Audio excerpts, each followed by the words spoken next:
राधा वल्लभ दर्शन दुर्लभ। वृंदा का अर्थ तुलसी है और वन मतलब जंगल। इस निज ब्रिज वृंदावन में वृंदावन अलग है और जहां राधा वल्लभ लाल विराजे हैं वो निज ब्रिज वृंदावन है। उस राधा वल्लभ लाल जी महाराज के मंदिर प्रांगण में सिर्फ 10 लोग भी नहीं होते थे एक समय दर्शन करने के लिए। सब हृदय से राधा वल्लभ लाल के सामने समीप खड़े होके उनके चरणों से मुखारविंद तक के दर्शन करते थे और ऐसे दर्शन होते थे मानो स्वयं राधा वल्लभ लाल हमसे बातचीत वार्तालाप हो रही है हृदय से।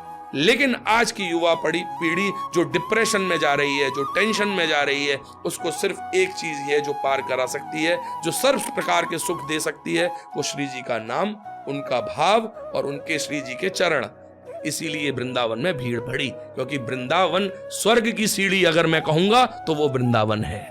जब हम राधा वल्लभ लाल को उनकी भोग मंडी में लेके जाते हैं, भोग मंडी बोली जाती है जो हम लोगों के घर का डाइनिंग रूम होता है, हम उसको अपने राधा वल्लभीय संप्रदाय में जो हम सेवा करते हैं उसको हम भोग मंडी बोलते हैं। उस भोग मंडी में जब हम राधा वल्लभ लाल जी को लेके जाते हैं, जब वहां जाते हैं तो हम क्या लीलाएं देखते हैं। स्वयं श्री नारायण हरि विष्णु अपना सुदर्शन चक्र लेके आगे चलते हैं, शंकर भगवान अपना त्रिशूल लेके पीछे चलते हैं, वरुण अपना पाश लेके साथ में चलता है महाराज, और अन्य देवियां जो 9 देवियां है वो उनके चरणों में पुष्प वर्षा करती है महाराज। हम वो स्वरूप देखते हैं महाराज। ये एक छोटा सा हमने आपको लीला का रहस्य बताया है, इससे भी बड़ी बड़ी लीलाएं होती हैं राधा वल्लभ लाल के निज महल के अंदर। हम आपको क्या बताएं महाराज, ये बहुत सुंदर विषय है, लेकिन हमने एक छोटे से उदाहरण रूप में आपको बताया है। उत्सवों में अगर प्रिय उत्सव है वो है विवाह उत्सव। कोई भी श्री जी का वैष्णव आया, कोई भी वैष्णव आए और श्री राधा वल्लभ लाल के आगे उनकी कोई इच्छा, उनकी मनोरथ है और वो उसको बोल के या कह रहे हैं कि हम श्री राधा वल्लभ लाल, हे युगल रूप सरकार, आप दोनों का मैं विवाह करूंगा, आप मेरी ये मनोकामना अति शीघ्र पूर्ण करें, तो ये गारंटेड है, ये लिखा है कि वो मनोरथ अवश्य पूर्ण होगा। सखियन के और ऐसी आई, विवाह विनोद रचे सुखदाई।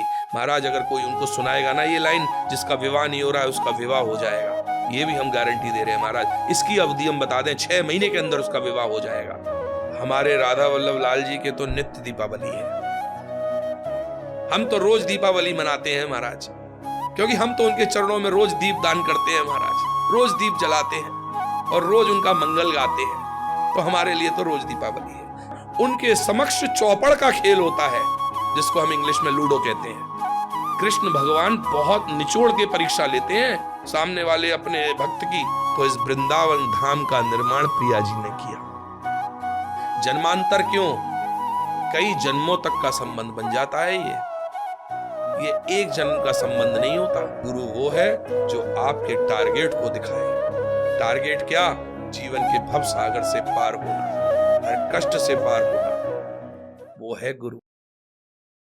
Welcome to the walk pod once again. तो आज के पॉडकास्ट में हम बात करेंगे श्रीधाम वृंदावन के बारे में, श्री राधा वल्लभ लाल जी के बारे में, और भी बहुत सारी चर्चाएं होंगी। आज हमारे साथ हैं श्रीधाम वृंदावन के श्री राधा वल्लभ लाल जी के मंदिर के गोसाई जी एवं श्री राधा वल्लभ संप्रदाय के आचार्य श्रीहित अभय गोस्वामी जी महाराज। राधे राधे महाराज जी। जय जय श्री राधे, जय जय श्री राधे। आप सभी को श्री राधा वल्लभ लाल की कृपा और आशीर्वाद खूब आनंद से बरसे, यही प्रार्थना और यही उनके चरणों में निवेदन है। और आज आप लोगों के समक्ष श्री राधा वल्लभ लाल की लीलाएं श्री हरिवंश महाप्रभु जी, जो एक आचार्य, जो श्री वृंदावन धाम को प्रकट करने वाले और स्वयं श्री राधा वल्लभ लाल को प्रकट करने वाले, आज उनके विषय में हम चर्चा करेंगे और खूब आनंद का रस बरसाएंगे। जय जय श्री राधे। राधा वल्लभ दर्शन दुर्लभ, ऐसा मैंने सुना है महाराज जी, तो ऐसा क्यों है, ऐसा क्यों कहा जाता है राधा वल्लभ दर्शन दुर्लभ? राधा वल्लभ दर्शन दुर्लभ ये एक बहुत पुरानी प्राचीन कहावत है और जो हमारे श्री राधा वल्लभ लाल की लीलाओं से अत्यंत हृदय रूप से जुड़ी हुई है। अगर हम बात करें कि श्री राधा वल्लभ दर्शन दुर्लभ ये क्यों कहा जाता है, इसके पीछे क्या एक गहरा रहस्य है, क्या विषम रहस्य है, जिसको लोग सुन के एकदम घबरा जाते हैं कि राधा वल्लभ जी जिनके दर्शन भी दुर्लभ हैं, ऐसा तो नहीं हो सकता क्योंकि वो तो युगल रूप हैं। लेकिन इसके पीछे बहुत सुंदर कहावत है, हम आपको बता दें। बहुत शॉर्ट में बताएंगे कि राधा वल्लभ दर्शन दुर्लभ इसलिए कहा जाता है कि राधा वल्लभ लाल युगल रूप सरकार, दो मन मिल एक भय श्री राधा वल्लभ लाल। ये दो हृदयों को, दो प्रेमों को मिला के, दो आत्माओं को मिला के ये राधा वल्लभ लाल बने हैं, जिसमें स्वयं श्री युगल रूप में राधा रानी, प्रिया लालजू और हमारे ठाकुर जी दोनों एक साथ रूप में विराजमान हैं। जब कोई व्यक्ति दर्शन करने भाव से, रसिक भाव से और हृदय में अपने अंदर नाम जाप का जागराता लेके उसको जागरण करके और जीवन भर उनकी लीलाओं में खोया हुआ व्यक्ति आता है, उसको दर्शन अवश्य प्राप्त होते हैं। और कोई व्यक्ति हृदय में सिर्फ इस भाव से आ रहा है चलो मंदिर चलें, सिर्फ दर्शन करने हैं, कोई भाव नहीं है, कोई रसिकता नहीं है, तो वो दर्शन दुर्लभ उनके लिए हैं। लेकिन जो जप कर रहा है और श्री जी के निज चरणों में खोया हुआ है, उनकी वास प्राप्ति करना चाहता है, तो वो राधा वल्लभ उनको दर्शन अवश्य देते हैं। तो ये राधा वल्लभ दर्शन दुर्लभ सिर्फ उन्हीं के लिए हैं जो सिर्फ भाव नहीं लेके आते, जो सिर्फ घूमने की भाव से आते हैं वृंदावन में, जिनको हृदय में बिल्कुल भी भाव नहीं है कि दर्शन प्राप्त हो, तो वो दर्शन दुर्लभ उनके लिए हैं। और वो उन्हीं के नहीं, वो सभी के हैं। तो राधा वल्लभ अपने रसिक भक्तों को बहुत आनंद से दर्शन देते हैं, सिर्फ दर्शन दुर्लभ उन्हीं के लिए हैं। जी। श्री हरिवंश महाप्रभु जी ने राधा वल्लभ जी को प्रकट किया और ऐसा कहा जाता है कि उससे पहले श्री राधा वल्लभ लाल जी की सेवा भोलेनाथ करते थे और ऐसा भी कहा जाता है कि वो भोलेनाथ के हृदय से प्रकट हुए हैं। जी, तो अगर आप इसके बारे में थोड़ा सा बता सकें। ये बहुत सुंदर प्रश्न है। ये बिल्कुल आप ये मानिए कि प्रारंभ से अगर मैं बात करूं, जब ये वृंदावन पूरा वन था, जिसको हम तुलसी का वन और एवं जंगल बोलते थे। वृंदा का अर्थ तुलसी है और वन मतलब जंगल, ये सब जानते हैं। इस वृंदावन को प्रकट करने वाले, आज भी हमारा वृंदावन प्राकोट उत्सव होता है, जो हम हृदय से बहुत आनंद से ये उत्सव मनाते हैं। इस वृंदावन प्राकट करने में सबसे बड़ा हमारे श्री हरिवंश महाप्रभु जी का योगदान रहा।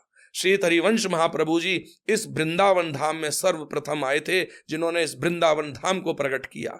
ये लेकिन आपके प्रश्न से अलग है। लेकिन आपके प्रश्न का उत्तर ये है कि ये शंकर भगवान के अति पूजनीय क्यों रहे, उनके अति आराध्य क्यों रहे और वृंदावन में किस तरह से यहाँ पे प्रकट हुए। ये सबसे पहले मैं आपको बता दूं कि ये कथा ऐसी प्राचीन है कि एक आत्मदेव नाम के ब्राह्मण होते थे। आत्मदेव नाम के ब्राह्मण जो शंकर भगवान को प्रसन्न करके अपने हृदय से महादेव जी की सेवा करके और महादेव जी का खूब अति नाम जप करके और उनका तप करके इस वृंदावन में श्री राधा वल्लभ लाल को उन्होंने अपने हाथ से उन्होंने यहाँ विराजमान कराया था। लेकिन सर्वप्रथम हरिवंश महाप्रभु जी जब वृंदावन में आए तो वो राधा वल्लभ लाल को लेके आए। वो कैसे लेके आए, वो सबसे कहानी ये है, इसके पीछे रहस्य ये है कि श्री राधा वल्लभ लाल ने हमारे हरिवंश महाप्रभु जी को स्वप्न में आके दर्शन दिए। और स्वप्न में आके दर्शन ये दिए कि मुझे वृंदावन लाके विराजमान कराओ, मैं वृंदावन में आके इस ब्रिज में आके यहीं विराजमान रहूंगा और यहीं से सबको अपने दर्शन दूंगा और सब मेरा रसपान करें और मेरे चरणों का आनंद लें। ये हरिवंश महाप्रभु जी को उन्होंने स्वप्न में बताया। तो हरिवंश महाप्रभु जी आत्मदेव नाम के ब्राह्मण के पास गए तो आत्मदेव नाम के ब्राह्मण ने कहा कि आप मेरी पुत्री से विवाह करो। तो श्री हरिवंश महाप्रभु जी ने विवाह किया आत्मदेव नाम की उनकी पुत्री से। विवाह होने के उपरांत राधा वल्लभ लाल उनको दहेज में मिले। तो ये हमारे राधा वल्लभ लाल दहेज के ठाकुर हैं। और ये आज भी हमारे राधा वल्लभ लाल को आप बड़े आनंद से देखिए, जिस प्रकार श्रृंगार रूप में और इतने सौंदर्य लावण्य रूप में दर्शन दे रहे हैं विराज के वृंदावन में, इस निज ब्रिज वृंदावन में। वृंदावन अलग है और जहां राधा वल्लभ लाल विराजे हैं वो निज ब्रिज वृंदावन है। उस जगह पे आज इतने श्रृंगार रूप करके दर्शन दे रहे हैं महाराज। 7 आरती होती हैं राधा वल्लभ लाल की, 7 आरतियों में श्रृंगार अलग अलग रूप से बदल जाता है। ये है हमारे राधा वल्लभ लाल। और उन राधा वल्लभ लाल इतने सुंदर रूप में, मतलब इसके पीछे कहने का अर्थ ये है कि दहेज को भी कितना सहज के रखा जाता है। ये देखिए हमारे यहाँ दहेज को भी इतनी सुंदरता से रखा जाता है। तो ये राधा वल्लभ लाल, हमारे श्री राधा वल्लभ लाल को हरिवंश महाप्रभु जी दहेज में लेके आए थे। ये है वृंदावन में उनकी खाली। और जो शंकर भगवान हृदय से जिनका भाव और जिनका तप करते हैं, तपस्या करते हैं, वो स्वयं श्री राधा वल्लभ लाल हैं। क्योंकि श्री राधा वल्लभ लाल युगल रूप हैं। उनके हृदय में चाहे वो आप नारायण लक्ष्मी नारायण कह लीजिए, चाहे सीताराम कह लीजिए, लेकिन इन दोनों को मिला के भी जो सर्वशक्तिमान है वो स्वयं श्री राधा वल्लभ लाल है। क्योंकि राधा वल्लभ भजत भली भली भली सब होए, ऐसा कहा जाता है। बहुत सुंदर महाराज जी। महाराज जी, वृंदावन में पिछले कुछ समय से बहुत ज्यादा भीड़ बढ़ गई है, तो क्या आपको ऐसा लगता है कि ये जो सोशल मीडिया का ट्रेंड चल गया है, क्या ये उस वजह से इतनी भीड़ बढ़ रही है, या फिर एक्चुअली में लोगों में भक्ति भाव बहुत ज्यादा बढ़ गया है? क्या लगता है आपको? देखिए, ये बहुत अच्छा, ये भी एक प्रश्न बहुत सुंदर है। आज का वृंदावन और एक पुराना वृंदावन, अगर मैं प्राचीन वृंदावन की बात करूं, आज मेरी आयु जिस हिसाब से, मैं 46 years old now, I am 46 year old, मैं 1979 का बर्थ हूं मैं, और मैंने राधा वल्लभ लाल के उस प्राचीन समय के दर्शन करे हैं। मेरे पिताजी और अपने बड़े लोग, जो मेरे बाबा परदादा, सब हमारे जो प्राचीन मुख्य रूप रहे, जिन्होंने श्री जी की सेवाएं, आज हम 18वीं पीढ़ी हैं श्री हरिवंश महाप्रभु जी की। आज मैं 18वीं पीढ़ी की तो बात नहीं करूंगा, 18 पीढ़ी का नाम जरूर आपको सुना सकता हूं, लेकिन मैं अभी ज्यादा पुरानी बात नहीं कर रहा हूं। मैं आपसे सिर्फ मुख्य रूप से सिर्फ 30 साल पुरानी बात कर रहा हूं, सिर्फ 30 साल, जब मैं कुल 16 साल की आयु का था, सिर्फ 16 साल की आयु का था, और अभी ज्यादा भी नहीं, 10 साल ही हुए होंगे। वृंदावन का जो प्राचीन स्वरूप था बड़ा अति सुंदर था भैया। उस स्वरूप में वृंदावन को मैंने जो देखा, इस राधा वल्लभ लाल जी महाराज के मंदिर प्रांगण में सिर्फ 10 लोग भी नहीं होते थे एक समय दर्शन करने के लिए।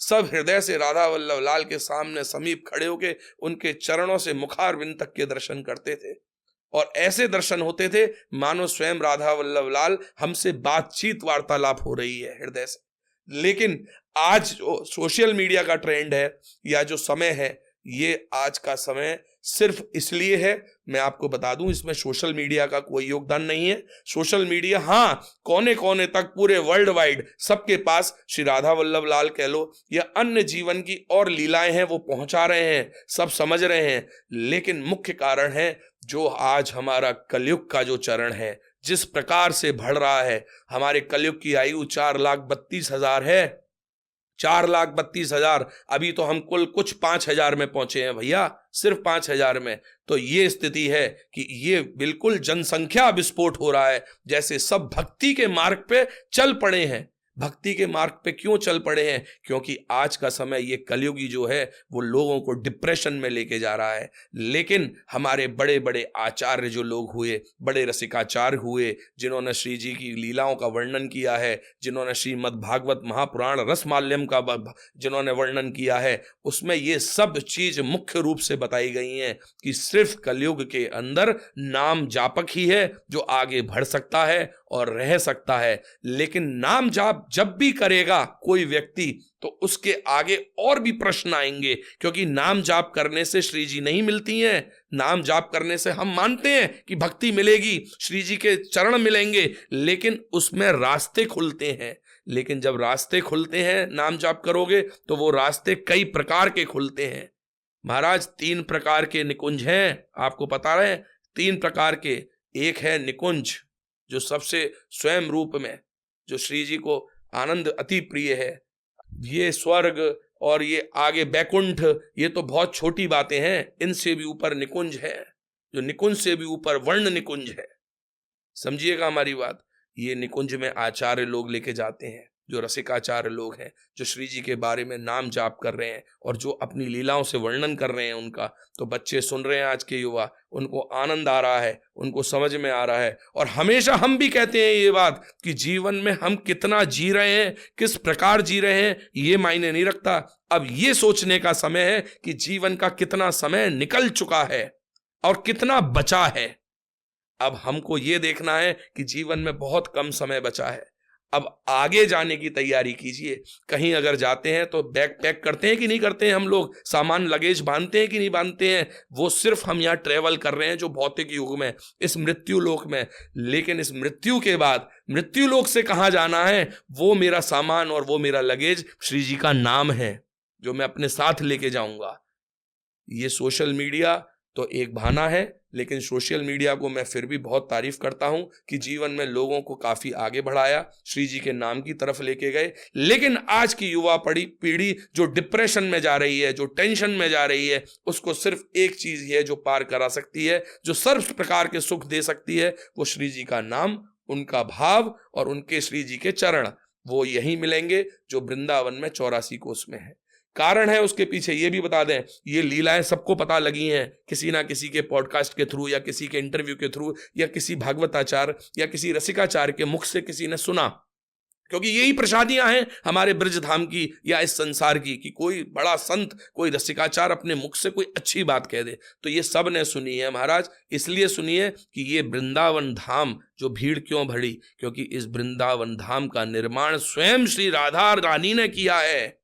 ये ठाकुर जी ने नहीं किया, ये विश्वकर्मा जी ने नहीं किया, ये स्वयं श्री राधा रानी ने किया है। ये ब्रज 84 के अंदर ये वृंदावन जो है, ये श्री ठाकुर जी महाराज की हृदय स्थली है, ये रास स्थली है। यहीं पे श्री जी ने रास किया, राधा वल्लभ लाल ने अपनी लीलाओं का प्रसंग गाया, बड़े बड़े रसिकाचार्य आए, चाहे श्री हरिवंश महाप्रभु जी आए, श्री हरिदास जी महाराज आए, श्री भट्ट गोपाल जी आए या चैतन्य महाप्रभु जी आए, जो भी आए वो सब पहले वृंदावन में आके अपनी लीलाओं का आनंद दिया उन्होंने। इसीलिए वृंदावन में भीड़ बढ़ी, क्योंकि वृंदावन स्वर्ग की सीढ़ी अगर मैं कहूंगा तो वो वृंदावन है।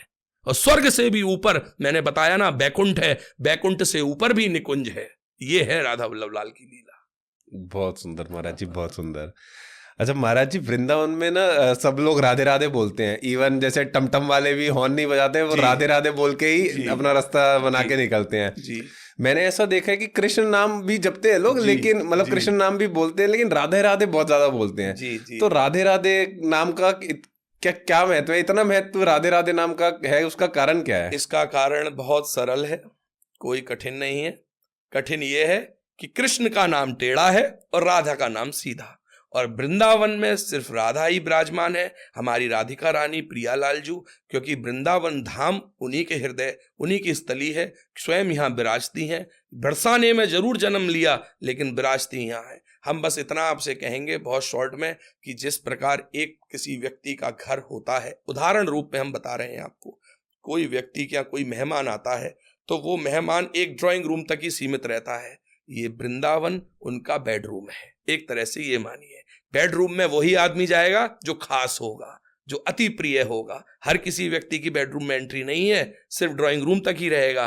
तो वृंदावन में हर व्यक्ति जानता है कि हम उनके निज स्थली पे रह रहे हैं, उनका हृदय स्थल है, उनका रास स्थल है प्रियालाल जी का। तो यहाँ राधा राधा ही है जो सबके प्राण आधार है, जो सबका पालन पोषण कर रही है, चाहे वो एक रिक्शा वाला हो, चाहे एक करोड़पति हो, चाहे एक बहुत बड़ा उद्योगपति हो, या कोई भी हो व्यक्ति, सबका पालन पोषण हमारी प्रियालाल जी राधा रानी कर रही हैं। इसलिए एकमात्र नाम साधन जो सबसे बड़ा प्राण आधार वो है श्री राधा।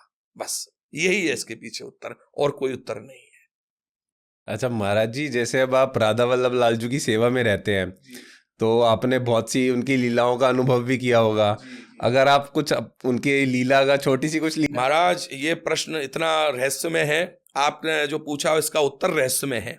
प्रश्न तो बहुत सुंदर है लेकिन मैं आपको बताऊंगा, ये सबको पता लगे, क्योंकि श्री जी की लीला जो है, जो हम उनकी सेवा में रहते हैं। हम आपको एक बात बता दें, हम श्री हरिवंश महाप्रभु जी की 18वीं पीढ़ी हैं। आज हम उनके 18वें वंशज हैं, श्री राधा वल्लभ लाल के हरिवंश महाप्रभु जी महाराज। और हरिवंश महाप्रभु जी कौन? स्वयं श्री राधा वल्लभ लाल के बांसुरी रूप अवतार। ये हमारे रस बपू वंशी अवतार बोले जाते हैं श्री हरिवंश महाप्रभु जी, जो स्वयं बांसुरी। और श्री कृष्ण और राधा के मध्य में सिर्फ एक ही चीज का प्रवेश है, वो है बांसुरी, जो आपने हमेशा देखी होगी। जो श्री ठाकुर जी के हाथ में बांसुरी हमेशा विराजमान रहती है। बांसुरी बेडरूम में भी जाएगी, बांसुरी उनके महल में भी जाएगी, बांसुरी जहां पे वो दर्शन दे रहे हैं अपने निज महल से, वहां से भी जाएगी, देखी जाएगी। बांसुरी हमेशा उनके साथ विराजमान है। तो हमारे हरिवंश महाप्रभु जी बांसुरी के अवतार हैं स्वयं। तो राधा वल्लभ लाल की जब हम नित्य सेवाओं में रहते हैं, जब उनकी जब सेवाएं करते हैं, हम बता दें आपको, सुबह प्रातः मंगला आरती से लेकर शयन पर्यंत तक, ये हम बता दें, जैसे हमने आपको अभी पहले भी बताया कि 7 आरतियां होती हैं श्री राधा वल्लभ लाल की। सुबह मंगला से शयन तक 7 आरती होती हैं, और 7 आरतियों में श्रृंगार बदलाव होता है हमारे राधा वल्लभ लाल का। उनको विशेष श्रृंगार प्रिय है, क्योंकि महाराज ये लाड़ के ठाकुर हैं। ये लाड़ लड़ेती बोले जाते हैं। लाड़ मतलब प्रेम, हृदय से उड़ेल के रख देना, जैसे एक बालक को सहज के रखते हैं हम लोग अपने हस्त कमल में, उस प्रकार से राधा वल्लभ लाल को रखा जाता है महाराज। हम उनकी जो सेवा करते हैं ना, तो हम आपको बहुत शॉर्ट में बता दें, जब हम एक उदाहरण दे देते हैं, जब हम राधा वल्लभ लाल को उनकी भोग मंडी में लेके जाते हैं, भोग मंडी बोली जाती है जो हम लोगों के घर का डाइनिंग रूम होता है, हम उसको अपने राधा वल्लभीय संप्रदाय में जो हम सेवा करते हैं उसको हम भोग मंडी बोलते हैं। उस भोग मंडी में जब हम राधा वल्लभ लाल जी को लेके जाते हैं, जब वहां जाते हैं तो हम क्या लीलाएं देखते हैं? आपके प्रश्न का उत्तर दे रहा हूं महाराज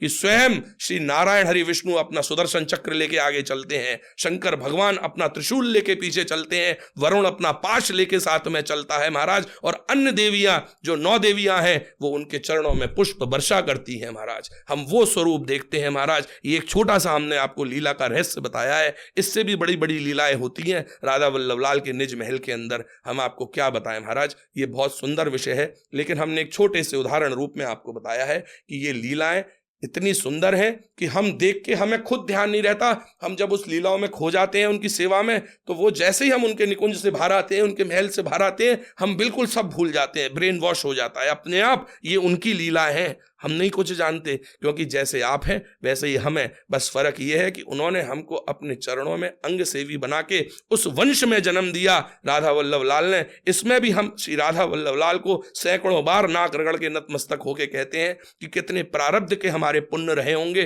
कितने जन्मों की हमने तपस्या की होगी कि हम हरिवंश वंश में जन्मे, उस वंश में जन्मे जो राधा वल्लभ लाल के निज अंग सेवी बनकर महाराज हमारा तो जन्म इसी जन्म में सफल हो गया। जो लोगों के लिए एक स्वप्न है कई वर्षों तक, कई वर्षों में जन्म लेना पड़ेगा, ये है एक छोटी सी बात।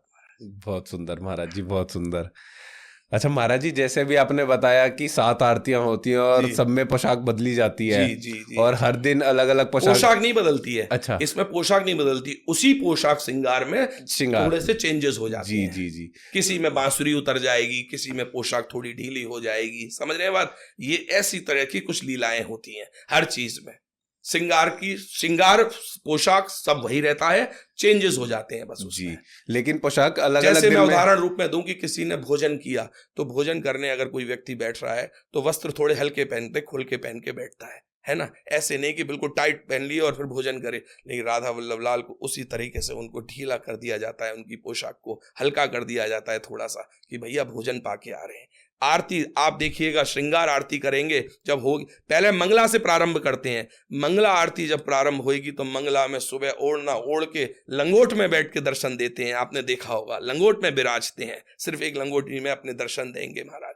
श्रृंगार आरती होगी तो दूल्हे की तरह सजेंगे महाराज, पूरे चरणों से लेकर मुखारबिंद तक पूरे पोशाक में, और कलंगी लगी हुई है, मुखारबिंद, मुकुट इतना सुंदर, इतनी सुंदर पत्रावली देख के आनंद में हो जाता है व्यक्ति कि दूल्हा भी क्या सजेगा, समझिएगा। और राजभोग आरती देखेंगे तो राजभोग आरती पे बांसुरी और ये सब पोशाक थोड़ी ढीली हो जाती है, थोड़ी खुल जाती है। ये सब संध्या को धूप में भी ऐसे ही होगा, औलाई के समय पे संध्या आरती का भी ऐसा ही सिस्टम है, शयन आरती का भी। सब आरतियों में, 7 आरतियों में आपको डिफरेंस दिखेगा। ये है राधा वल्लभ लाल, जब तो लाड़ के ठाकुर हैं, जैसा हमने आपको बताया। क्योंकि महाराज ये सेवा, जो सेवा है ना, ये सेवा राधा वल्लभ लाल जी की हम नहीं कर रहे हैं, वो करा रहे हैं।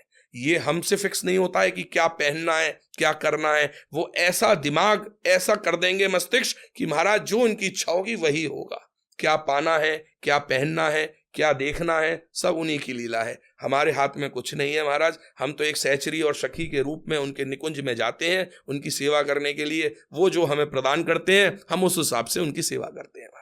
ये है। जी महाराज जी, मैं यही पूछने वाला था कि जैसे डेली उनकी पोशाक चेंज होती है, तो किसी दिन किसी रंग की, किसी दिन किसी रंग की। तो क्या मैं यही पूछ रहा था कि क्या वो गोस्वामी जी आप लोग डिसाइड करते हैं या राधा वल्लभ लाल जी आपको कुछ संकेत देते हैं कि आज मुझे इस रंग की? ये हम आपको बता दें, इसके पीछे ये है कि कुछ जो हमारे महत्वपूर्ण उत्सव हैं, जैसे अगर हम बात करें श्री राधा अष्टमी उत्सव है, या शहीद उत्सव है, या अन्य विवाह उत्सव है, या और भी जैसे उत्सव साल वर्ष के होते हैं, जैसे दीपावली है। अब दीपावली आ रही है नजदीक में, हम आपसे बात करें 15 दिन बाद दीपावली है, तो दीपावली पे हमारे श्री राधा वल्लभ लाल लाल पोशाक धारण करते हैं। श्री राधा अष्टमी उत्सव पीली पोशाक धारण करते हैं, हित उत्सव पीली पोशाक धारण करते हैं, और पीली पोशाक का जो क्रम होता है राधा अष्टमी से छठी तक पीली पोशाक रहती है महाराज। और बाकी समय में, और अगर मुख्य रूप से अगर मैं बात करूं अमावस्या की, जो मावस्या जाती है, जैसे अभी पितृ मावस गई, मावस के दिन काली पोशाक और ताज धारण करते हैं, सिर्फ मावस के दिन। बाकी अन्य उत्सवों पे पीली पोशाक, लाल पोशाक दीपावली पे, वैसे और पूरे वर्ष क्रम में किसी भी रंग की पोशाक पहनाए, वो ऋतु के हिसाब से, मौसम के हिसाब से है। अब गर्मी में भारी पोशाक तो नहीं, हल्की पोशाक रहती है, लेकिन वो हल्की में काम बहुत होता है महाराज, क्योंकि वो सुंदर है महाराज, वो लाड़ लड़ती युगल सरकार है। पोशाक उनकी हमेशा बहुत सुंदर होती है, सभी दर्शन करते हैं, लेकिन ऋतु के हिसाब से थोड़ी पोशाक का वजन हल्का और भारी रहता है, ये होता है। जी जी महाराज जी, मैं यही पूछने वाला था कि जैसे डेली उनकी पोशाक चेंज होती है, तो किसी दिन किसी रंग की, किसी दिन किसी रंग की, तो क्या मैं यही पूछ रहा था कि क्या वो गोस्वामी जी आप लोग डिसाइड करते हैं या राधा वल्लभ लाल जी आपको कुछ संकेत देते हैं कि आज मुझे इस रंग की? देखिए, सब राधा वल्लभ लाल जी के संकेत से ही होता है सारा कार्यक्रम, इसमें हमारा कोई योगदान नहीं है। लेकिन कोई भी जैसे भक्त है, कोई रसिक है, किसी की इच्छा होती है कि महाराज आज मैं पोशाक मनोरथ सेवा करना चाहता हूँ, कोई व्यक्ति, जैसे अगर मैं आप ही की बात करूँ उदाहरण रूप में, अगर आप मुझसे कहते हैं कि जय जय मुझे पोशाक श्री जी को धारण करानी है, तो हम कहेंगे आप बिल्कुल कराइए।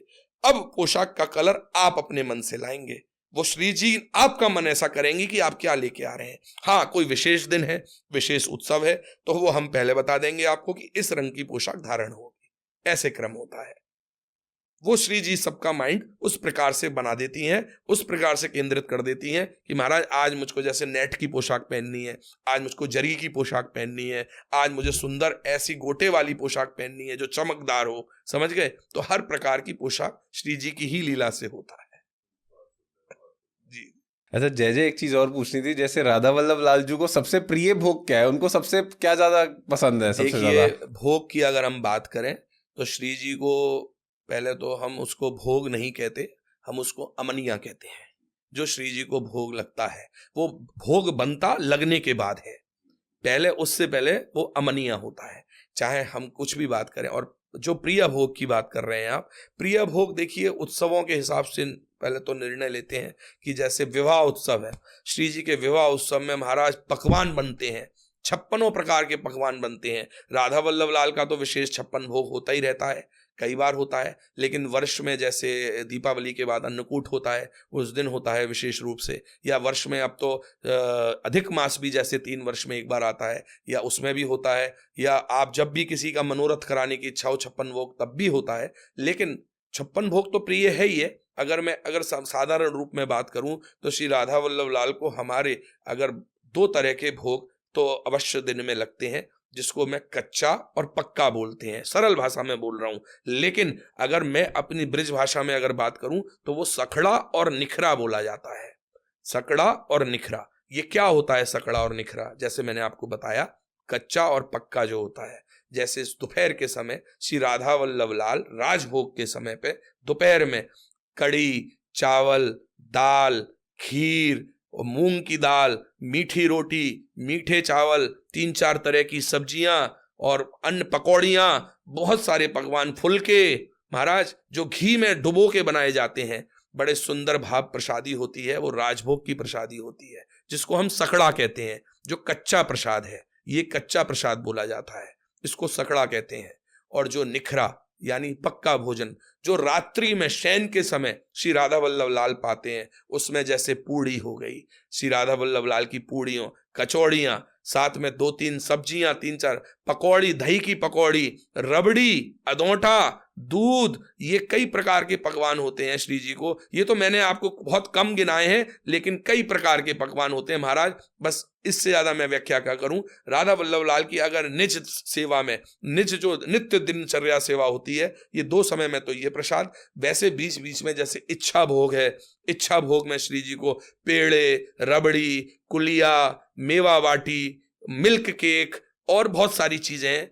और अगर नमकीन में बात करूं तो गुजिया, मठरी, सेब, ये सब तो चलता ही रहता है महाराज। और कई कई प्रकार के लड्डू भी लगते हैं, जैसे बेसन का लड्डू, आटे का लड्डू, मुठिया का लड्डू, कई प्रकार के लड्डू हैं, ये तो सब निज उसमें चलते हैं। लेकिन मुख्य रूप से अगर 2 समय अगर श्री जी प्रसाद पा रहे हैं तो वो राजभोग, जो कच्चा प्रसाद जिसको सकड़ा कहा जाता है, और रात्रि में पक्का प्रसाद जिसको हम निखरा कहते हैं, जो जैसे मैंने आपको व्याख्या करी, ये है श्री जी के प्रसाद। अच्छा जय जय, जैसे अभी आपने बताया विवाह उत्सव के बारे में, जिसको व्याहुला कहते हैं जी बहुत धूमधाम से मनाया जाता जी, है। बिल्कुल। खूब बैंड बाजे, फूल बहुत की सुंदर। सजावट जी जी और जी बहुत धूमधाम से मनाया। तो आप जी, थोड़ा सा व्याहुला के बारे में अगर बता सकें। बिल्कुल। ये देखिए, मैं इसकी प्रारंभ इस प्रकार करूंगा। हमारे राधा वल्लभ लाल को उत्सवों में अगर प्रिय उत्सव है वो है विवाह उत्सव। वैसे तो उत्सव पूरे वर्ष में कई सारे उत्सव हैं। राधाष्टमी उत्सव है, दीपावली उत्सव है, होली महोत्सव है, श्रीहित उत्सव है, और बहुत सारे विशेष उत्सव आते रहते हैं।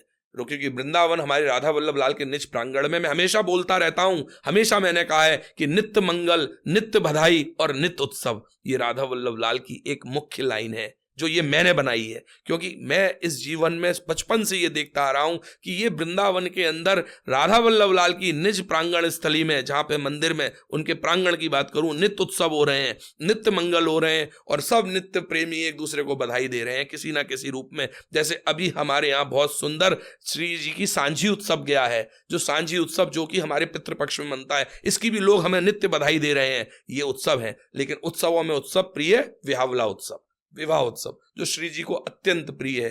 वो क्यों प्रिय है, मैं आपको बता दूं कि श्री राधा वल्लभ लाल का जो विवाह उत्सव होता है वो एक तरह से एक मनोरथ उत्सव है।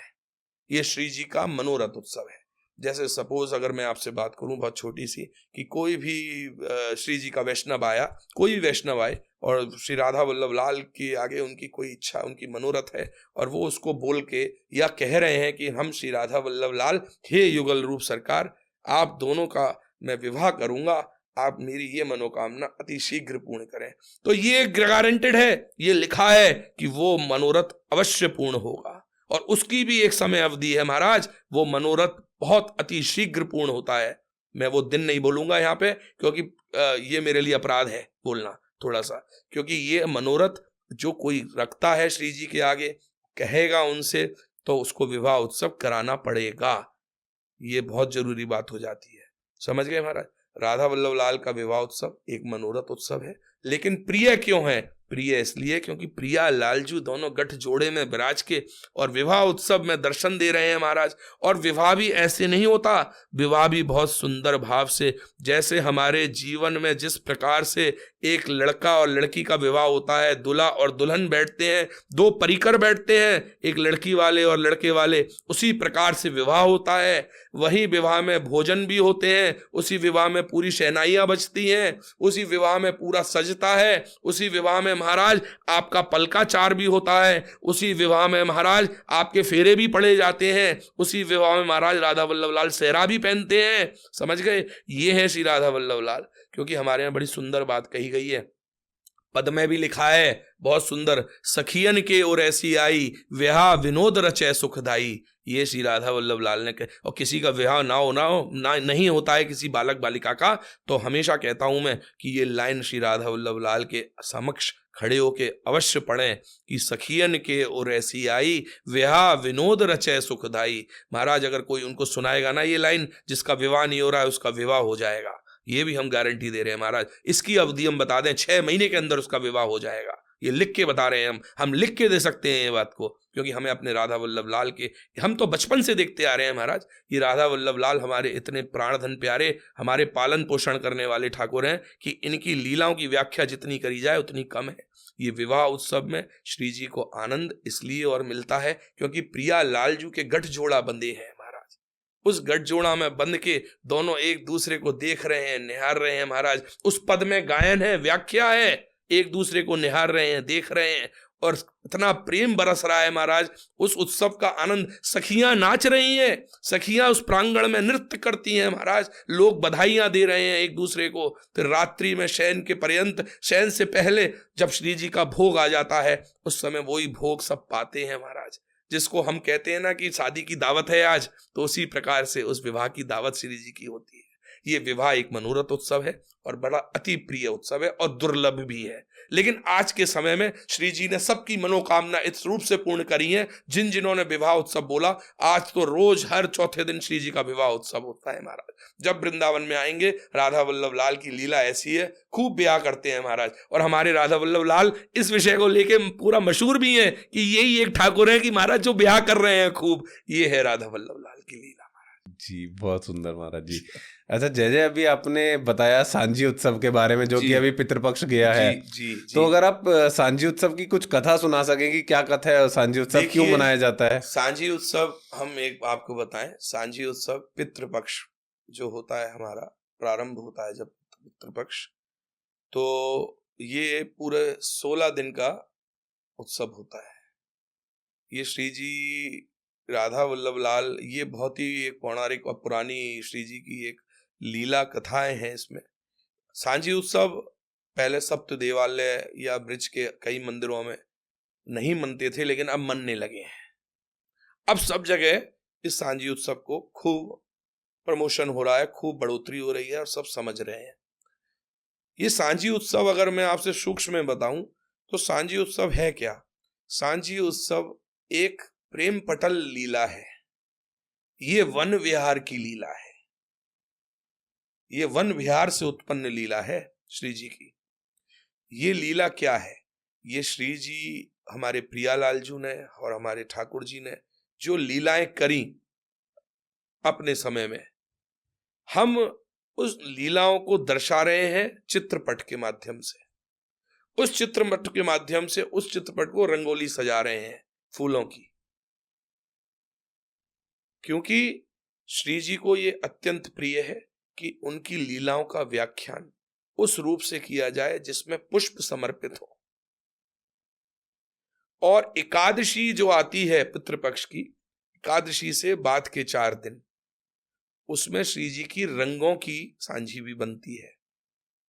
जल तरंग सांझी, जल के ऊपर भी बनती है। ये सांझी में भी उन लीलाओं को ही वर्णन है, चाहे जल की हो या रंग की हो या पुष्प की हो, तो ये सब सांझी उसमें उस प्रकार से श्री जी की लीलाओं का वर्णन किया जाता है। ये वन विहार की लीला है, हमारे प्रियालाल जी को अति प्रिय है। तो पितृपक्ष में भी ये उत्सव हम लोग मनाते हैं कि महाराज आज सांझी है। हमारे यहाँ सांझी में बड़ी सुंदर एक लाइन कही गई है, सांझी भगवान की ये देव हैं, सांचे देव हैं ये। अगर मैं आपको बताऊं, मन वांछित फल पाइए जो की ही सेव, और सुन कुंवर विश्वान की ये सांझी सांचो देव। ये सांझी सांचे देव माने गए हैं, सत्य प्रगट देव माने गए हैं। राधा वल्लभ लाल जी ने स्वयं अपनी लीलाओं में वर्णन, हरिवंश महाप्रभु जी की लीलाओं में वर्णन कि अगर हम अपनी कुछ मनोरथ जो हृदय की बात है, अगर हम सांझी देव से भोग लगा के उनके चरणों में निवेदित करके अपनी प्रार्थना उनके चरणों में हम करें तो वो अत्यंत शीघ्र पूर्ण होती है। ये पितृपक्ष का आनंद है, ये है सांझी उत्सव। बहुत सुंदर।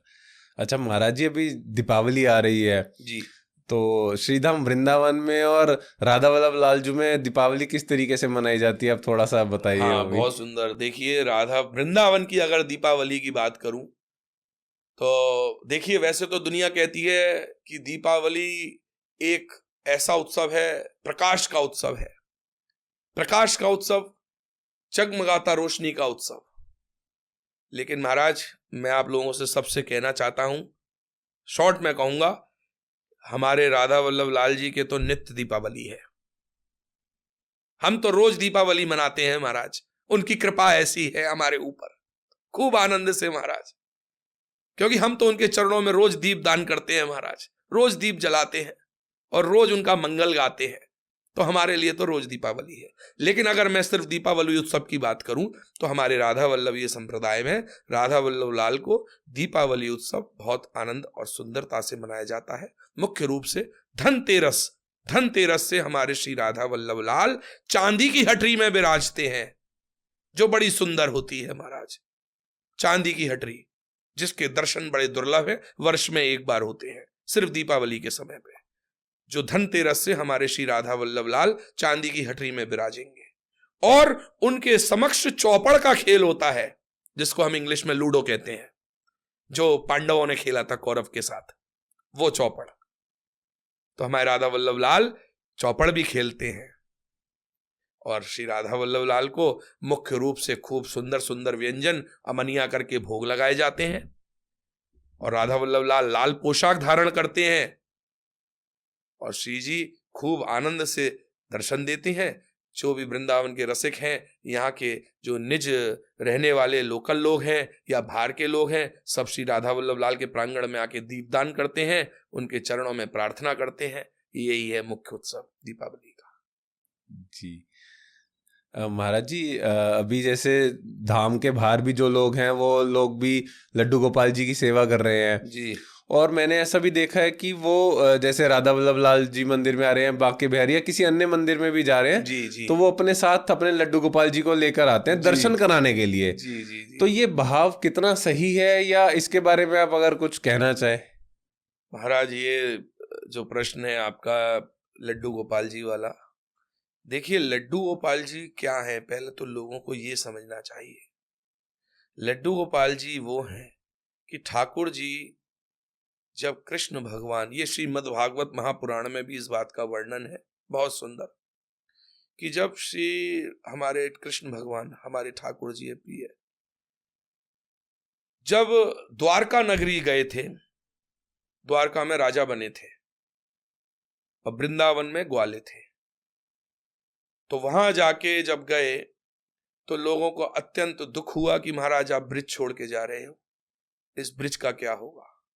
तो उन्होंने कहा कि ब्रिज में मैं हूं और हमेशा मौजूद रहूंगा। तो उन्होंने कहा किस प्रकार रहेंगे महाराज, कि मैं बाल रूप में, सबने बड़ा उनको एक आकर्षित किया था हमारे ठाकुर जी को, इन ब्रिजवासियों के लिए, सब ये ब्रिजवासियों के लिए है ये मुख्य बात जो बता रहा हूं, लेकिन अब तो पूर्ण संसार में हो गया है कि बाल लीलाएं थी जो कृष्ण भगवान की सब जानते हैं, जो उन्होंने बचपन से और बड़े होने तक करी, लेकिन मुख्य रूप बाल लीलाएं। तो वो बाल लीलाओं का आकर्षण अति केंद्रित करता था सबको। तो जब गए तो सब ब्रिजवासी अश्रुधारा से रोने लगे, सब दुखी हुए। तो भगवान ने एक मुख्य रूप से बात कही कि मैं बाल रूप में ही रहूंगा आपके यहां, सब मोए लड्डू गोपाल के नाम से आप जानोगे और घर में मेरी पूजा करोगे, तो मैं सबके घर में बाल रूप में रहूंगा। तो जिस जिस घर में लड्डू गोपाल जी हैं, तो स्वयं कृष्ण विराजे हैं उनके घर में बाल रूप में। ये उनके मुख की बात है। और श्रीमद् भागवत तो स्वयं अपने आप में वांडमय रूप है भगवान का। वांडमय रूप मतलब स्वयं प्रकट रूप है वो। भागवत जी का भोग भी लगता है, भागवत जी की आरती भी होती है, भागवत जी का पूजन भी होता है, और भागवत जी पूर्ण रूप से एक बहुत बड़ा यज्ञ है। तो उसमें ये चीज है कि राधा वल्लभ लाल का इसमें कोई लीला का प्रकरण नहीं है। हाँ, और जो वृंदावन में ब्रिज में लड्डू गोपाल जी को लेके घूम रहे हैं, हम भी देखते हैं नित्य रोज मंदिर में अपनी गद्दी पे बैठ के, तो हमें भी कभी कभी दुख होता है इस पे। ये हम दुख इसलिए बोल रहे हैं कि वो ठाकुर जी को खिलौना समझ रहे हैं महाराज। वो खिलौना नहीं है। कोई व्यक्ति अगर हमारे पास आता है तो हम उसको कहते हैं महाराज क्यों बालक की दुर्दशा कर रहे हो, ये आपके घर के बालक है, वो जीवित बालक हैं, उनको आप उतना ही सम्मान दीजिए, उतना ही उनको मानिए कि एक जैसे आपके घर का बालक है छोटा।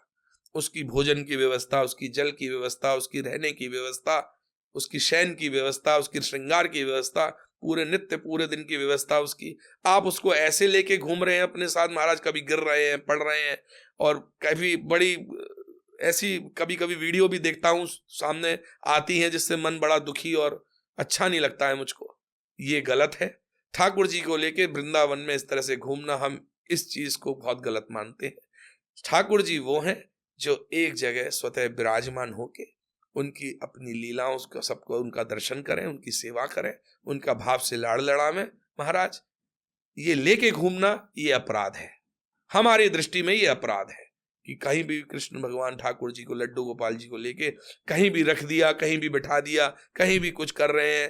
तो अब हम एक वीडियो बड़ी गंदी आई थी, वो हम उसके बारे में चर्चा नहीं करेंगे। हम पूरे दिन हम भोजन नहीं कर पाए उस वीडियो को देख के महाराज, कि ये लड्डू गोपाल जी के साथ ये क्या खेल हो रहा है महाराज। तो हम इसको अपराध मानते हैं। अगर हम कहें तो आप उनको अपने घर में ही उनको उसी स्थान पे विराजमान कराएं जिसके लिए वो बने हैं, क्योंकि वो स्वयं बाल स्वरूप है, वो कृष्ण भगवान है, उनमें भी प्राण है महाराज, उनमें भी प्राण है। आप क्यों वृंदावन आ रहे हो, क्यों भाग रहे हो ठाकुर जी की तरफ? अरे आप हमेशा, मैं सबसे कहता हूं, वृंदावन मत जाइए, अपने घर कोई वृंदावन बना लीजिए महाराज, क्योंकि वो स्वयं हर जगह मौजूद है। ये है। तो महाराज जी जैसे कोई जैसे धाम के बाहर से आ रहा है धाम में, तो उनके पास अगर लड्डू गोपाल जी की सेवा है और घर में कोई और नहीं है सेवा के लिए, तो वो किस तरीके से उनकी सेवा कर सकता है? धाम में अगर आ रहे हैं और वो वहां पर उनको लड्डू गोपाल जी को एक ही जगह पर स्थापित है, तो आप थोड़ा सा अगर वो भी बता सकें। देखिए, ये प्रश्न हमारे पास आए हैं और हमने ये अपनी पिछली वीडियोस में भी बताया है, हम आपको फिर बता दे रहे हैं कि राधा वल्लभ लाल हमारे जो ठाश्री जी हैं वो तो प्राणधन प्यारे युगल सरकार हैं जिनके सब दर्शन कर रहे हैं। हम बात करेंगे लड्डू गोपाल जी की, तो लड्डू गोपाल जी की सेवा में अगर घर में कोई और व्यक्ति नहीं है और स्वयं एक ही व्यक्ति है सेवा करने वाला, पहले तो हम ये कहेंगे अगर उन्होंने ठाकुर जी लड्डू गोपाल जी विराजमान कराए हैं तो वो पूर्ण संकल्प और यज्ञ से होता है। उनकी सेवा हमने अभी आपको फिर बता रहे हैं कि वो एक बालक है, एक प्राण जीवित बालक है। वो उन्हीं बालक की तरह मानिए जो जैसे आपका बालक है। आप उनको लेके मत जाइए। अगर आप सेवा नहीं कर पा रहे हैं या आपके घर में कोई नहीं है तो आप कोई प्रबंध कीजिए उनका। आप प्रबंध कीजिए, कोई ब्राह्मण रखिए या कोई आपके जो संबंधी हैं, जान पहचान वाले हैं, जो अड़ोसी पड़ोसी हैं, जो कर सकते हैं सेवा, जो सात्विक वैष्णव हैं, उनको आप अपॉइंट कीजिए। कहीं भी आप जा रहे हैं, ऐसा तो नहीं है कि आप ठाकुर जी को छोड़ के हमेशा के लिए बाहर चले जाएंगे। दिन, 2 दिन, 3 दिन, 4 दिन, बस इतना ही होता है ज्यादा से ज्यादा। समझ रहे हैं ना? तो श्री जी की, ये ठाकुर जी की जो लीला की सेवाएं हैं, जो नित्य सेवाएं हैं, उसके लिए आप किसी का प्रबंध कीजिए जो उनकी पूरी दिनचर्या अष्टयाम सेवा कर सके। अष्टयाम सेवा है ये। अष्टयाम सेवा का अर्थ ये होता है कि जो 8 प्रहर होते हैं ना श्री जी के, जो सुबह से लेकर रात्रि तक के 8 तरह की सेवाएं हैं महाराज। भोग राग सेवा, श्रृंगार सेवा, शयन सेवा, स्नान सेवा, बहुत सारी सेवाएं हैं महाराज। ये उस प्रकार से की जानी चाहिए। ये नहीं है कि ले आए और उनसे हमारी एक्सपेक्टेशन है कि जीवन में हमको सब कुछ दे दें, तो कैसे ये दिस इज नॉट पॉसिबल। ये नहीं हो सकता है। हम आपको बता दे रहे हैं, जब उनकी सेवा करोगे, उनके भाव में खो जाओगे, उनके, क्योंकि ये बहुत परीक्षा लेते हैं। ये कभी कहेंगे नहीं आपसे, आप उनको कहीं, मैं कहना नहीं चाहिए, कान पकड़ रहा हूं, आप उनको कहीं पटक भी दोगे ना तो वो तो ठाकुर जी हैं महाराज, उनकी तो लीला अनंत है महाराज। वो जो कारागार में जन्मे महाराज, कारागार में जन्मे थे ना, जेल में जन्मे थे, उनको क्या कष्ट है कि कोई पटक भी दे तो महाराज।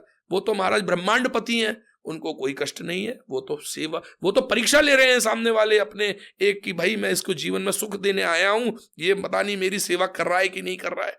ये बड़े महाराज ठाकुर जी की अगर मैं बात करूं ना, कृष्ण भगवान की, मैं राधा जी की बात नहीं कर रहा हूं। लड्डू गोपाल जी कृष्ण रूप है और युगल रूप सरकार अलग होते हैं, जिसमें प्रिया प्रीतम दोनों विराजमान कराए जाते हैं। आपने देखे होंगे लड्डू गोपाल जी बहुत छोटे जो बालक स्वरूप है और प्रिया प्रीतम बड़े जो युगल रूप है। हम सिर्फ लड्डू गोपाल जी की बात कर रहे हैं। हमारे ठाकुर जी कृष्ण हैं। कृष्ण भगवान बहुत निचोड़ के परीक्षा लेते हैं सामने वाले अपने भक्त की। वो देख लेते हैं कि इसमें कितना दम है महाराज। उन्होंने सुदामा तक को नहीं छोड़ा महाराज, अपने मित्र को नहीं, भले ही राजा बना दिया उसको, सुदामा पूरी बना दी उसके लिए बाद में, लेकिन परीक्षा लेके। तो ऐसा ही है, आप उनकी सेवा करें, उनका भाव लड़ाएं, उनका जाप करें, उनकी अष्टयाम सेवा करें, तो महाराज सब कुछ जीवन में सफल होने का रास्ता अपने आप मिल जाता है। ये समझना चाहिए।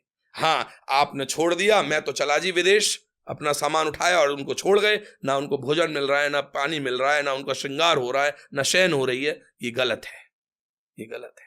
वो ऐसी लीला रच देंगे कि जिंदगी भर के लिए फिर महाराज बस कह नहीं सकता। ये राधा वल्लभ लाल, ये ठाकुर जी, ये बड़े लाड़ के ठाकुर हैं सब लोग, इनकी सेवा करिए।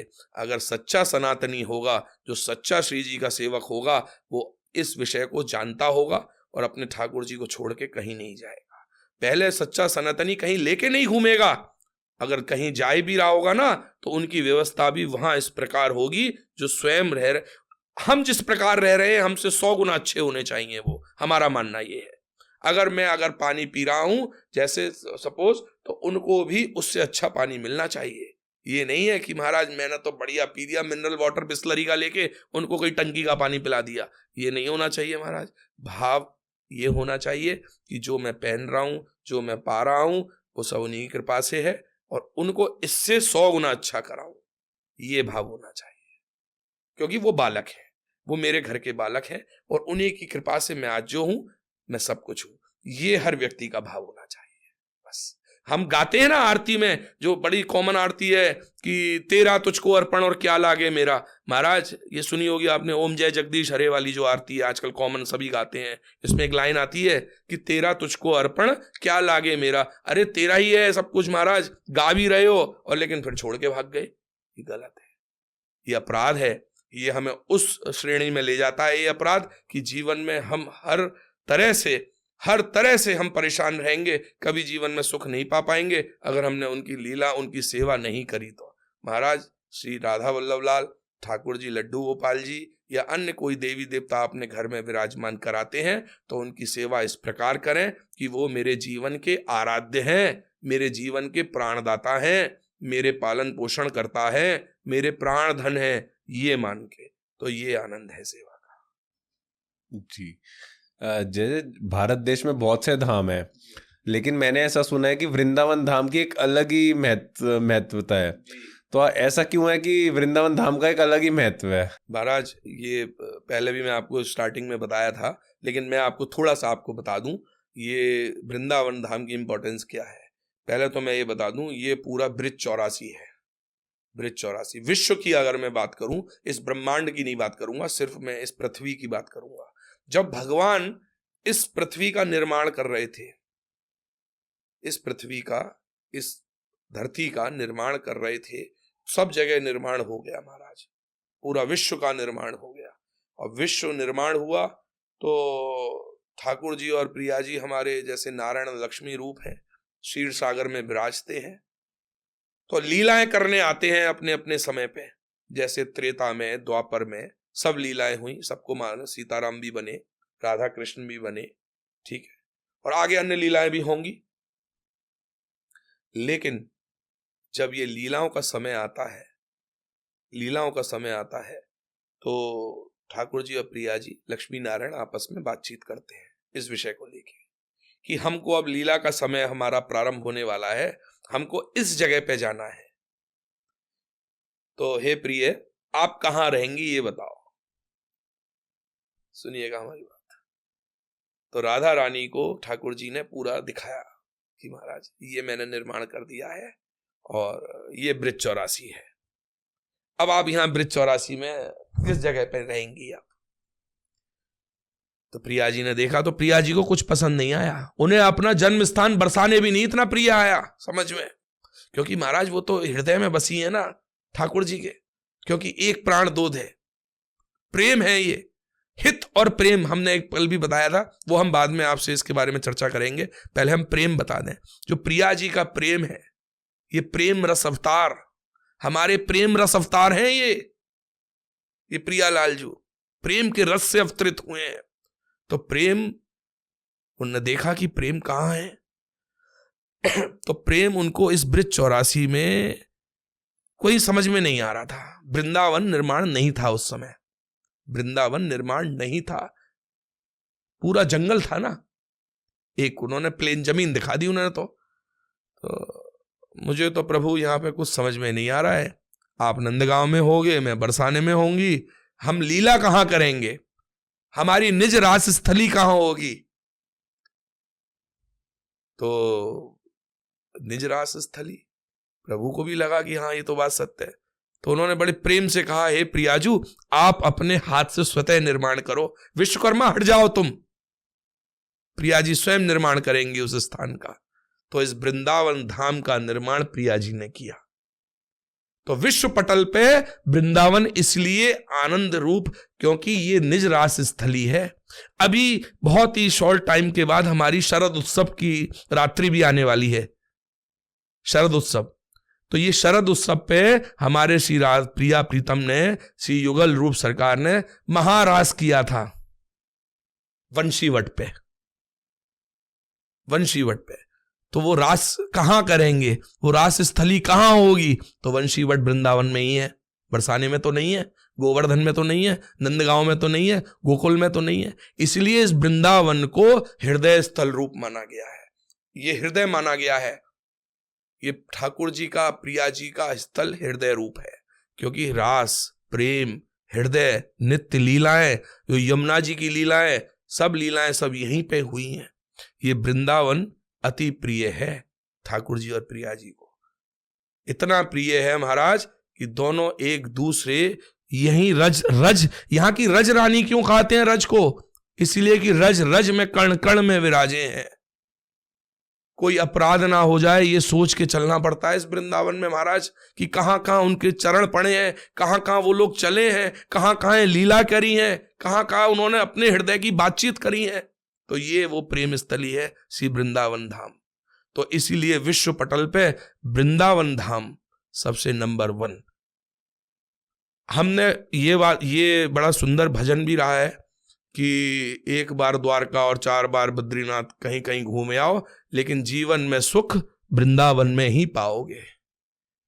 वो इसीलिए ही है, कहीं चले जाओ विश्व में, वृंदावन जैसा सुख कहीं नहीं है। क्योंकि महाराज वो प्रेम बरस रहा है यहां पे। प्रेम, ये समझने का विषय है। आज रसिक संत और कितने कितने लोग बड़े बड़े सुंदर भाव से मंदिर में आते हैं, बच्चे आते हैं, युवक आते हैं, युविकाएं आती हैं, मैं उनके नेत्रों में अश्रु देखता हूं। वो इसलिए क्योंकि वो समझ रहे हैं कि वो जो लीलाएं प्रिया जी की हैं, जो ठाकुर जी की लीलाएं हैं, जो उस कर्ण में, उस रज में विराजी हैं महाराज, उसमें से प्रेम निकल रहा है, निकल नहीं रहा है, बह रहा है। उसको कैसे समेटें अपनी इस अंजलि में नहीं, पूरा हमको उसके लिए पोटला बांधना पड़ेगा। लेकिन साथ में हमारे संग दुर्भाग्य क्या है मानव रूप में? ये दुर्भाग्य है कि हमारे पास समय बहुत कम है और हमको ये मानव शरीर सिर्फ उस भजन के लिए मिला है, उस भाव के लिए मिला है। हमको ये भौतिक जीवन सुख जीने के लिए नहीं मिला है जो आज के समय में लोग भाग रहे हैं। उनका नाम, उनका जाप, हृदय से उनका प्रेम और उनका रस और उनका गुणगान, यही है जीवन में और कुछ नहीं। आज का युवक ज्यादा भोजन, ज्यादा शयन और ज्यादा बोलना, ये तीनों ही हानिकारक हैं हमारे जीवन के लिए। मैं फिर कह दे रहा हूं, सबसे ज्यादा जीवन में जो व्यक्ति अगर कष्ट में रहता है और दुख में रहता है तो वो 3 प्रकार का वो सेवन जो उसका है जीवन में, एक तो अधिक भोजन, अधिक बोलना और अधिक शयन करना यानी सोना। ये 3 चीज मृत्यु के कारक हैं। और कोई संत होगा ना, कोई रसिक होगा, तो वो तीनों चीज त्याग के बैठा होगा। वो उतना ही भोजन करेगा जिसमें उसके प्राण जीवित रहे, उतना ही शयन करेगा जिसमें वो पूरा एनर्जेटिक रहे, और कम बोलेगा। इतना बोलेगा, जो भी बोलेगा वो एक रस पूर्वक प्रवाह होगी बातचीत में।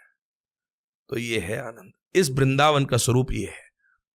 वृंदावन अपने आप में स्वयं श्री प्रिया लालजू की निज रास स्थली है, प्रेम स्थली है। इसलिए वृंदावन जैसा सुख कहीं नहीं है। ये है हमारा उत्तर। जी, बहुत सुंदर। जय, एक चीज और पूछनी थी कि ऐसा बोला जाता है कि आपको जब अगर कोई एक नॉर्मल इंसान है, उसको अब भक्ति की तरफ बढ़ना है तो उसको गुरु की जरूरत बहुत ज्यादा है। गुरु के बिना भक्ति तक नहीं पहुंचा जा सकता या भगवान तक नहीं पहुंचा जा सकता। जी। तो गुरु का क्या महत्व है और गुरु दीक्षा का क्या महत्व है, आप अगर इस बारे में थोड़ा सा बता पाए। और एक एड ऑन क्वेश्चन ये भी है कि अगर किसी को गुरु दीक्षा लेनी है जी, तो उससे पहले के नियम और उसके बाद के नियम क्या होते हैं? ठीक, बहुत सुंदर। देखिए, ऐसा है, गुरु की अगर मैं बात करूं तो हमारे जीवन में गुरु सर्वप्रथम है। गुरु हमारे जो होते हैं, जो सबसे प्रथम गुरु जीवन में किसी भी बालक के, वो माता और पिता, क्योंकि वो प्राणदाता है। उन्होंने हमको जन्म दिया, उन्होंने हमको वो प्राण दिए जिस योग्य हम इस धरती पे आए। पहले प्रथम गुरु हमारी माता और पिता। द्वितीय गुरु हमारे शिक्षा गुरु, जो इन्होंने हमें स्कूल, विद्यालय और कॉलेजों में पढ़ाया। ये 2 गुरु हुए जीवन में। जब जीवन बढ़ता रहा, क्रम में चलते रहे, तो फिर जीवन भव सागर में भी फंसा। भव सागर का अर्थ है कि जीवन में कठिनाइयां आई, जीवन में समस्या आई, जीवन में उतार चढ़ाव आए। तो कई चीजें ऐसी हैं जिससे माता पिता या शिक्षा गुरु नहीं निकाल सकते। माता पिता आपको पालन पोषण करके, बड़ा करके उस योग्य बना देते हैं कि जाओ बेटा, अब तुम अपना पालन पोषण अपने परिवार का और हम लोगों की सेवा भाव अगर है तो करो, नहीं तो पालन पोषण अपना तो करो और अपने परिवार का करो। माता पिता उस योग्य बना देते हैं। उसके पश्चात शिक्षा गुरु भी एक लिमिटेशन टाइम तक ही रहते हैं आपके साथ, जब तक कॉलेज स्कूल्स खत्म नहीं हो जाते, उसके बाद आप लोग फ्री, और फिर शिक्षा गुरु से एक हेलो आए और सोशल मीडिया संपर्क रह जाता है, उसके अलावा कुछ नहीं रह जाता। लेकिन जब भवसागर में व्यक्ति फंसता है और जीवन की कठिनाइयों में फंसता है, तब उसको अपनी दीक्षा गुरु की याद आती है। दीक्षा गुरु क्या? दीक्षा गुरु सर्वोपरि है, जो शिक्षा गुरु से भी ऊपर है और माता पिता से भी ऊपर है। हमारे यहां बड़ा सुंदर एक मंत्र है जो गाते भी हैं हम लोग और सब लोग सुनते भी हैं और जानते भी हैं इस विषय को, कि गुरु ब्रह्मा गुरु विष्णु गुरु साक्षात महेश्वरा गुरु साक्षात परब्रह्म तस्मै श्री गुरुवे नमः। ये क्यों कहा गया है कि गुरु ब्रह्मा गुरु विष्णु? क्योंकि गुरु सर्वोपरि है। अब गुरु बनाने के लिए, गुरु दीक्षा प्राप्त करने के लिए उसके नियम, उसके संयम, वो अलग विषय है। हमारे ब्रिज में बड़ी सुंदर कहावत कही जाती है भैया, आपको बता दे रहे हैं कि गुरु बनावे जान के और पानी पीवे छान के। कि गुरु जान के बनाओ, जान के का मतलब पूरा समझ के, पूरा उसको ऊपर से नीचे पूरा स्कैन करके, हर चीज आपको पता हो गुरु के बारे में। क्योंकि गुरु वो होता है जो शिष्य से कई श्रेणी ऊपर होता है। ऐसा गुरु नहीं कि हमने एक प्रश्न किया वो हमसे ही प्रश्न का उत्तर पूछ रहा है। आपके जो प्रश्न है उस प्रश्न का, हर प्रश्न का उत्तर आपके गुरु के पास होना चाहिए, चाहे वो किसी प्रकार का प्रश्न हो। क्योंकि एक बार जब कोई दीक्षा प्राप्त करता है, दीक्षा प्राप्त करने के बाद वो जन्मांतर तक का संबंध बन जाता है। जन्मांतर क्यों? कई जन्मों तक का संबंध बन जाता है। ये एक जन्म का संबंध नहीं होता। क्योंकि जब गुरु दीक्षा प्राप्त होती है किसी शिष्य को और कोई गुरु दीक्षा देते हैं, तो वो उसको अपने जो गुरु मंत्र दिया जाता है, वो गुरु जी ये सोचिए ब्रह्मास्त्र प्रदान कर रहे हैं उसको। समझिएगा आप हमारी बात, ये समझने का विषय है, बहुत गहराई का। इस विषय को समझने के लिए सबसे पूर्ण रूप से ये जानना अति आवश्यक है कि मेरा गुरु किस प्रकार का हो। पहले तो ये निश्चित कीजिए कि आप क्या चाहते हैं, आप किस संप्रदाय से जुड़े हैं, आप किस संप्रदाय के तिलक को अपनाना चाहते हैं, आप किस संप्रदाय के गुरु को अपनाना चाहते हैं। क्योंकि हाँ, हमारे सनातन धर्म में कई संप्रदाय हैं, एक संप्रदाय नहीं है। मैं तो सिर्फ राधा वल्लभी संप्रदाय की ही बात करूंगा, क्योंकि मेरा तो जीवन प्राण आधार वही है। मैं तो उन्हीं के चरणों से जन्मा हूं, मैं तो उन्हीं की मिट्टी का हूं, तो इसलिए मैं तो राधा वल्लभी संप्रदाय के बारे में ही बताऊंगा। लेकिन अन्य संप्रदाय भी होते हैं, ये पहले शिष्य को भाव तय करना चाहिए कि मुझे किसका शिष्य बनना है। अब मैं राधा वल्लभी संप्रदाय की, अपने संप्रदाय की बात करूंगा आपसे। तो हमारे संप्रदाय में, राधा वल्लभी संप्रदाय में, हमारे यहाँ गुरु दीक्षा एक बहुत बड़ा उत्सव है, जिसमें शिष्य गुरु से दीक्षा प्राप्त करता है। गुरु जी उसको मंत्र देते हैं और स्वतः उसके गले में तुलसी की कंठी पहनाई जाती है। तुलसी की कंठी, 2 लड़की। वो 2 लड़की क्यों? 2 लड़की इसीलिए क्योंकि एक श्याम है और एक श्यामा है, एक प्रिया है, एक प्रीतम है। एक प्रिया लालजू है, एक ठाकुर जी है, एक राधा है, एक वल्लभ है। इस प्रकार से ये शिष्य की, इसमें जो उत्कंठा है, शिष्य के जो सवाल हैं या प्रश्न हैं, वो अति वैसे रहते हैं कि महाराज आज जीवन में ये, आज जीवन में वो हुआ, आज जीवन में ये समस्या रही। ये तो देखिए सब समस्याओं का हल गुरु जी के पास है और वो एक ही मूल मंत्र देते हैं अपना, जो गुरु मंत्र होता है। अब ये शिष्य के ऊपर है कि वो उसको कितना, किस प्रकार से उसको निभा रहा है। ये शिष्य के ऊपर है। गुरुजी भैया कोई उसको अमृत धारा घोल के तो नहीं पिला देंगे कि भैया पिला दी और हो गया कार्य।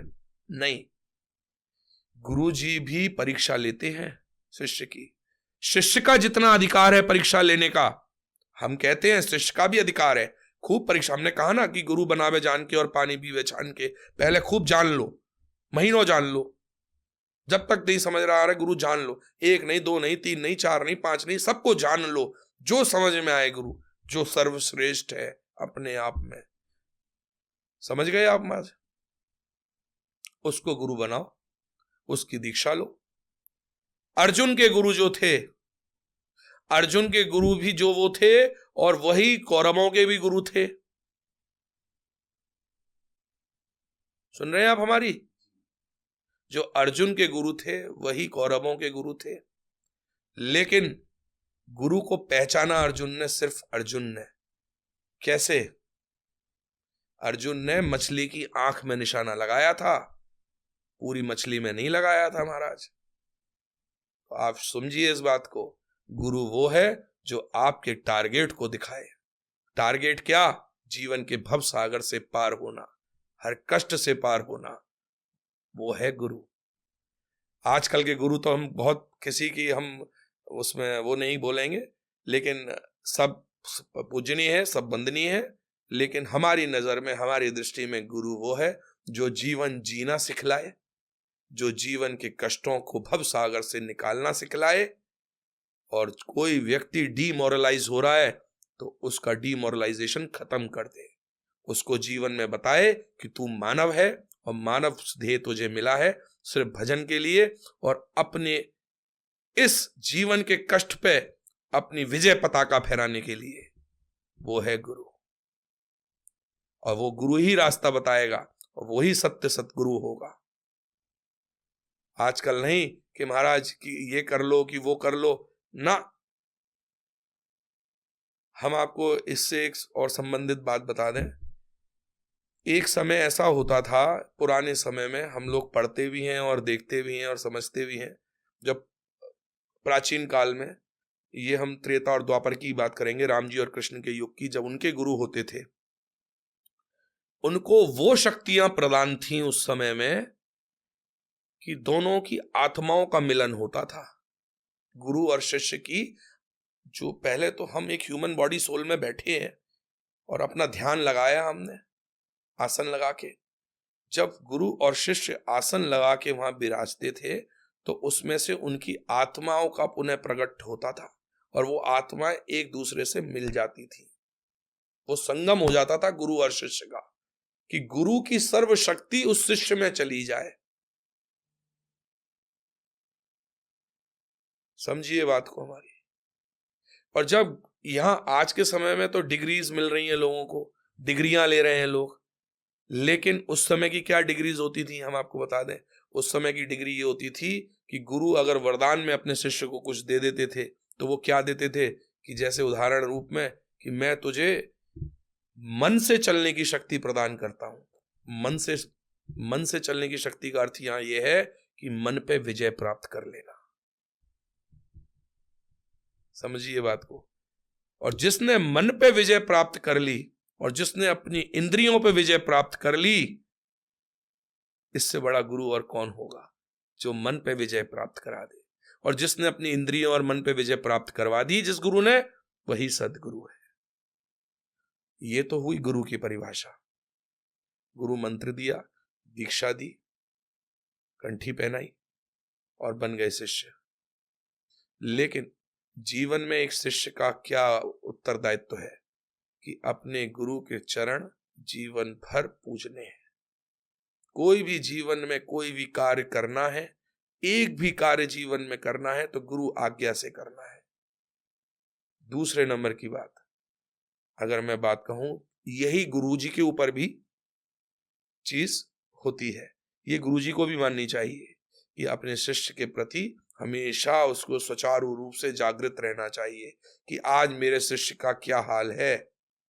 तो वो तो हुए गुरु और शिष्य का जीवन की प्रणाली।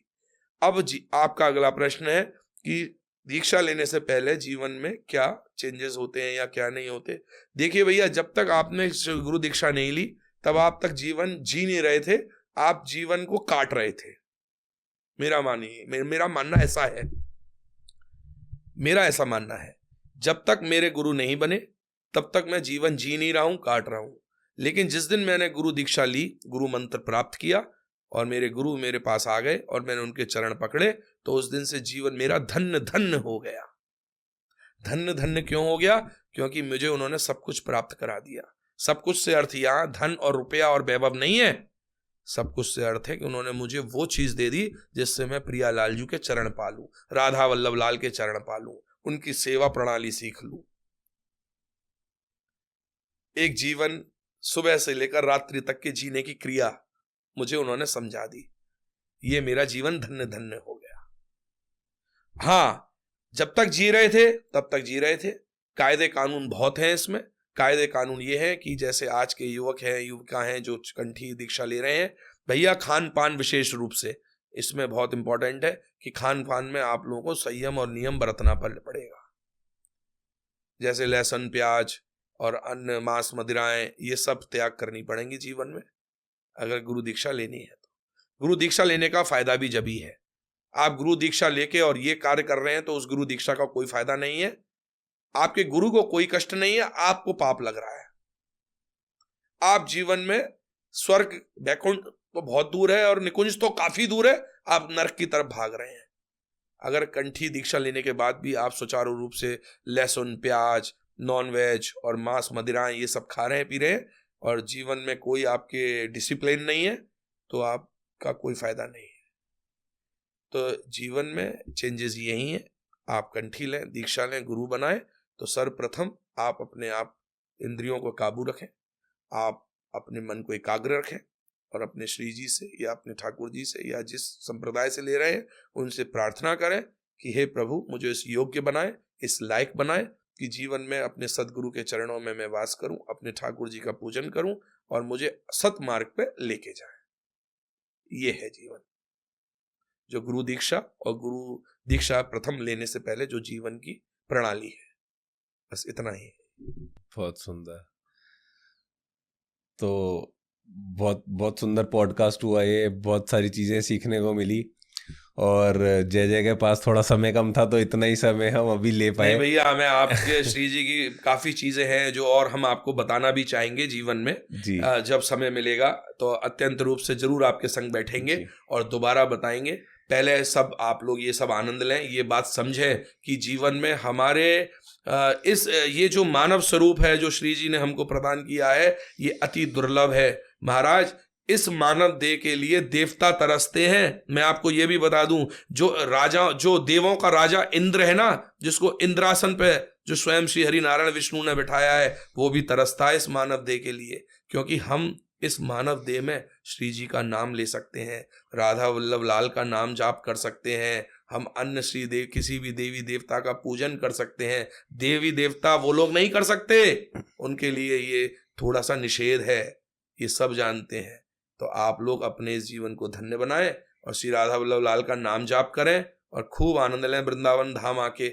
हमारी आपसे यही सबसे बस यही कहना है, और कभी आगे समय मिलेगा तो अति शीघ्र फिर आपके साथ बैठेंगे और कुछ नई नई चीजों का वर्णन करेंगे महाराज जी। तो खूब आनंद आया आज। और अगर आप लोगों के और भी प्रश्न हैं और आप चाहते हैं कि जय जय दोबारा आए पॉडकास्ट में, तो अपने कमेंट सेक्शन में आप प्रश्न पूछिए और हम जय जय से दोबारा प्रार्थना करेंगे कि दोबारा आएंगे पॉडकास्ट में। तो आप कमेंट सेक्शन भर दीजिए अपने क्वेश्चंस से। जय जय, बहुत बहुत धन्यवाद भैया कि आपने समय निकाला। श्री राधा वल्लभ लाल ने ये समय दिया है और हमारे आपके माध्यम से, और ये श्री जी की बड़ी कृपा हुई कि आपको इस रूप स्वरूप हमको हमारे पास भेजा कि हम आपसे जुड़ के हम अपने सभी भक्तों को आपके माध्यम से, आपके पॉडकास्ट के माध्यम से आप सब जाने ये चीज़ें कि राधा वल्लभ लाल कितने आनंद प्रिय और ठाकुर हैं, हमारे जीवन में सब कुछ देने वाले हैं। भैया ये राधा वल्लभ लाल ने ही इनको भेजा जो हमें इनसे आप लोगों से जुड़वाया इन्होंने। तो श्री जी आप पे भी खूब कृपा करें भैया, ऐसे ही खूब आनंद लेते रहो और आप लोग खूब आनंद से जो भी प्रश्न है आप प्रश्न पूछिए, हम अत्यंत रूप से जरूर उत्तर देंगे। आपका नेक्स्ट पॉडकास्ट जरूर करेंगे और श्री जी के और जो लीलाएं हैं और जो प्रश्न है वो सब आप भेजिए, सबका उत्तर मिलेगा आपको। भैया बहुत अच्छा लगा आपके साथ मिलकर। श्री जी खूब कृपा रखें भैया, राधा वल्लभ लाल खूब कृपा करें। हमारा बहुत कोटि कोटि आशीर्वाद है।